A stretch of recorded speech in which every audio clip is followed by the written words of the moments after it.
Hey everybody, Adam Davidson, RadCast for, oh my goodness, it's Friday the 13th. Doesn't matter, it's just a date. How great is God's mercy? Listen to these words from 1 Peter chapter 1, verses 3 through 5. Praise be to the God and Father of our Lord Jesus Christ! Exclamation point! So you know it's a big deal, it's a celebration.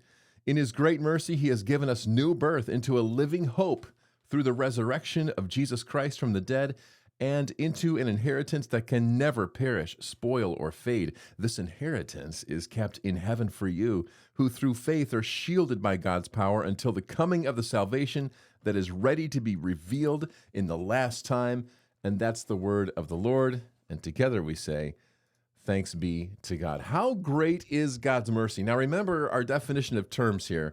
Mercy is compassion instead of punishment. You've been pulled over before, probably by now. By the way, for the first time ever, our 17-year-old son drove me around town in my truck. He's got his permit. Scary, but it's pretty exciting. Anyway, you've been pulled over before. You know what happens.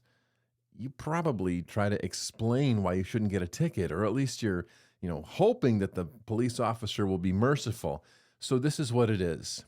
God could destroy us. He really could. I know we don't like to talk about this fact, but it is true. We really have offended God with our sin. He created us, so we've rebelled against him.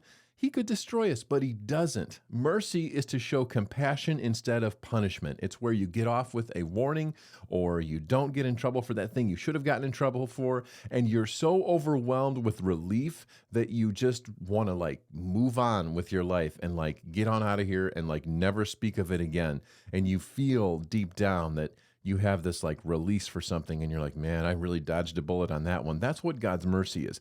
But I want to talk about how great it is, because his mercy isn't just the absence of something, it's the giving of something even better. And this is where Paul is talking, or not Paul, Peter. I mix up my Peter, Pauls, and Marys. This is 1 Peter. This is where Peter is talking about how God in his great mercy, and we've been talking about mercy the last 2 weeks, has mercies that are new every morning. Cue the coffee cup. And if you don't know what I'm talking about, watch the older RadCasts. That he's given us new birth into a living hope through the resurrection of Jesus Christ from the dead, and an inheritance. This inheritance is kept in heaven, shielded by God's power, salvation to be revealed. Do you see how much stuff God gives us in his mercy? How generous he is toward us, not in just holding back, but in giving something that's even better. It's not just getting off the hook, it's being on a whole new plane. Consider it this way. I made a list. It's like a shopping list. God gives us new birth, which means that we have an identity, a new identity, that we are reborn, that God gives us a living hope, which means that we have a purpose. And the thing about a hope and a living hope is it frees you from having to worry about yourself. And it frees you from the question of why do you exist and where is this world going? And with that freedom, you're able to care for others and focus on others and take care of others. This is a living hope that actually motivates you differently. We have a purpose through that. And we have an inheritance, which isn't just money. God isn't keeping dollar bills in heaven for us.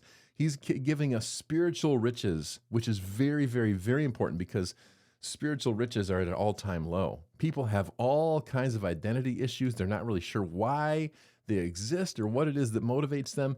And here's God with spiritual riches, an inheritance that is kept in heaven for you. We have something that is not available on this earth with the riches of Christ. And then that shielding power. Did you notice that God is giving us this shielding power which is given to us by faith?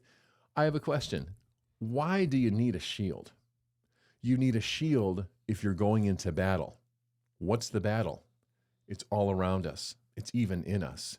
We battle not against flesh and blood, but against angels, demons, principalities. We battle against our own flesh. We battle against temptation. We battle against the darkness of the world around us and that grubby little corner of our own heart. We are in a spiritual battle. So no wonder God gives us all of this. Let's consider the list just one more time. New birth, what does that mean? Identity. Living hope, what does that mean? A purpose beyond ourselves. Inheritance, what does that mean? That we are a spiritually rich people. And all of this is designed to equip us and to give us what we need to go into battle. And of course, in a battle, you need a shield. So the question I ask again, which is where we all started, how great is God's mercy? We talk about how his mercies are new every morning. How great is God's mercy that he gives us compassion instead of punishment, and then blesses us with all of these other So, how are you going to live today? That's the real question. So what?